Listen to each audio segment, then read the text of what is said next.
यूं तो दिवंगत हो चुके नेताओं का कोई राजनीतिक सरोकार नहीं रह जाता है, पर कई बार कुछ नेता अहमद पटेल जैसे भी होते हैं जो अपनी मृत्यु उपरांत भी चर्चाओं और विशेषकर नकारात्मक चर्चाओं का केंद्र बने रहते हैं। अब वर्तमान परिदृश्य में गांधी परिवार के प्रत्येक चिट्ठों का एकमात्र गवाह रहे अहमद पटेल का नाम सुर्खियों में है।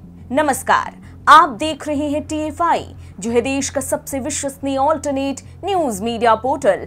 मैं पद्माश्री शुभम आपको बताऊंगी कि कैसे एक अहमद पटेल ने पूरी कांग्रेस पर एक छत्र राज किया, सोनिया गांधी को सुपर PM बनाया और जाते जाते भी वो एक कांड की अमिट छाप छोड़ गए।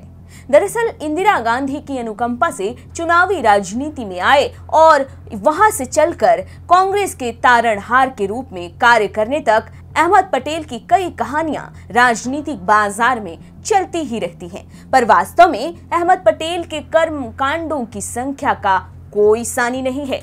अहमद पटेल उस तरह के राजनेता हैं जिसके हाथ बेलगाम शक्ति और पार्टी में पैठ और पहुंच के साथ एक लो प्रोफाइल बैकरूम रणनीतिकार वाली छवि प्राप्त है। पटेल UPA सरकार के सत्ता से बाहर होने से पूर्व भाजपा के सहयोगियों को तोड़ने में काफी कामयाब रहे। गुजरात से 8 बार के सांसद, कांग्रेस पार्टी के कोषाध्यक्ष, पूर्व प्रधानमंत्री राजीव गांधी के संसदीय सचिव और सोनिया गांधी के राजनीतिक सचिव होने से लेकर पटेल ने पार्टी के भीतर कई बड़े निर्णय लिए।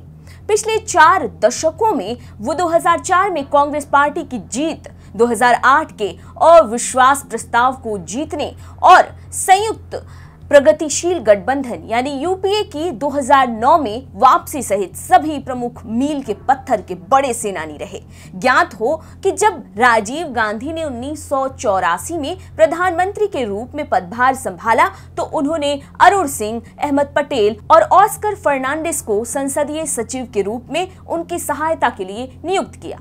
1991 में राजीव गांधी के निधन के बाद एक क्षणिक चरण के लिए पटेल ने अपनी प्रमुखता खो दी, लेकिन 1 साल बाद और मजबूत होकर उभरे जब उन्हें पार्टी के तिरुपति सत्र के दौरान सबसे अधिक वोट मिले। इसके बाद अहमद पटेल की पूंछ बढ़ती ही चली गई। कांग्रेस में कद बढ़ने के साथ ही उनका दायरा भी बढ़ता चला गया। इंदिरा गांधी के बाद राजीव गांधी और बाद में सोनिया गांधी के लेफ्ट हैंड बन चुके अहमद पटेल 2004 और 2014 के बीच UPA सरकार के शासन के दौरान सरकार और पार्टी के बीच प्रमुख समस्या निवारक, समन्वयक और अनुवादकों में से एक थे। उन्होंने ही सोनिया गांधी को किस प्रकार काम करना है, कब कैसे निर्णय लेने हैं, सबका भान करा, अपने पद को जस का तस बनाए रखा। आम बोलचाल की भाषा में इसे ही चापलूसी कहा जाता है, जिसका अहमद पटेल ने 110% अनुसरण किया। वहीं यही अहमद पटेल PM मोदी के धुर विरोधी भी थे, जो गुजरात में सत्ता के दौरान PM मोदी की जबरन आलोचना करने के लिए बदनाम थे। ये कांग्रेस की जड़बुद्धि का परिणाम कहें या वफादारी का इनाम। कांग्रेस ने गुजरात में एक राज्यसभा सीट पर चुनाव जीतने के लिए उसने पूरे राज्य में अपनी स्थिति को दांव पर लगा दिया था।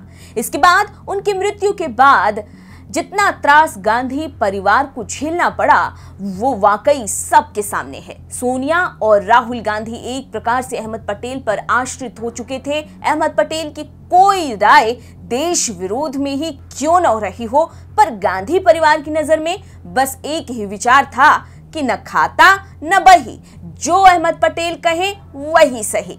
गुजरात में वर्ष 2002 में जो हुआ सबने देखा। एक अरसे तक तत्कालीन मुख्यमंत्री और वर्तमान में भारत के प्रधानमंत्री नरेंद्र मोदी के विरुद्ध तरह तरह के षड्यंत्र रचे गए। उन्हें टारगेट किया गया, उन्हें मानसिक तौर पर प्रताड़ना दी गई, उनके विरुद्ध दिन रात जहर उगला गया, उन्हें क्या क्या नहीं बोला गया। पूरा इकोसिस्टम मोदी के पीछे पड़ गया।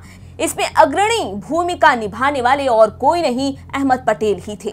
इसके बाद PM मोदी को मिलती गई क्लीन चिट ने साबित कर दिया कि कौन वास्तव में षड्यंत्रकारी रहा और कौन बस एक इकोसिस्टम का शिकार होता चला गया। हालिया एक मामला तिस्ता सितलवाड़ से जुड़ा हुआ है। 2002 के बाद तिस्ता सितलवाड़ ने जो किया वो किसी से छिपा नहीं है। दरअसल अपने कारनामों की वजह से तिस्ता सितलवाड़ इन दिनों जेल में हैं, लेकिन उन्हें जमानत चाहिए। इसके लिए उन्होंने जमानत याचिका दायर कर दी। जमानत की सुनवाई के दौरान एसआईटी ने कोर्ट में एक एफिडेविट फाइल किया है। इस एफिडेविट में जो लिखा है उसे जानना और उसके मायने समझना आपके लिए बहुत आवश्यक है। एसआईटी ने बताया कि 2002 में गुजरात सरकार का तख्तापलट करने के षड्यंत्र को अंजाम देने की जिम्मेदारी तिस्ता सी तलवाड़ पर थी। तिस्ता को इसके लिए अहमद पटेल ने 30 लाख रुपए दिए और 5 लाख रुपए की पहली किस्त दी गई थी। इसके बाद 25 लाख का दूसरा किस्त।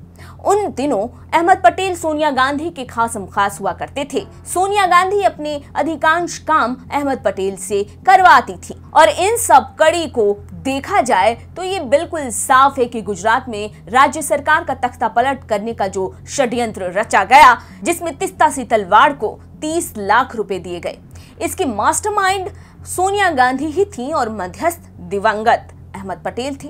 ये सत्य है कि व्यक्ति की मृत्यु के बाद उसके कर्म ही उसकी पहचान कराते हैं और उन्हीं कर्मों के आधार पर उसको याद किया जाता है। अहमद पटेल निसंदेह उन दिवंगत आत्माओं में से एक रहे जो बैकडोर पर रहकर षड्यंत्रकारी और प्रपंच करने के लिए उपयोग किए जाते रहे और अहमद पटेल स्वेच्छा से उपयोगिता में अग्रणी भूमिका के साथ आगे बढ़ते चले गए और एक दास की भांति बनकर रह गए। कुछ ऐसा सफर था अहमद पटेल का जो 80% सुर्खियों से दूर ही रहा और उनकी मृत्यु के बाद सब उजागर होता जा रहा है। अगर आपको हमारा ये वीडियो पसंद आया हो, अगर आपको हमारा काम पसंद आ रहा हो, तो हमारा चैनल सब्सक्राइब कर लें।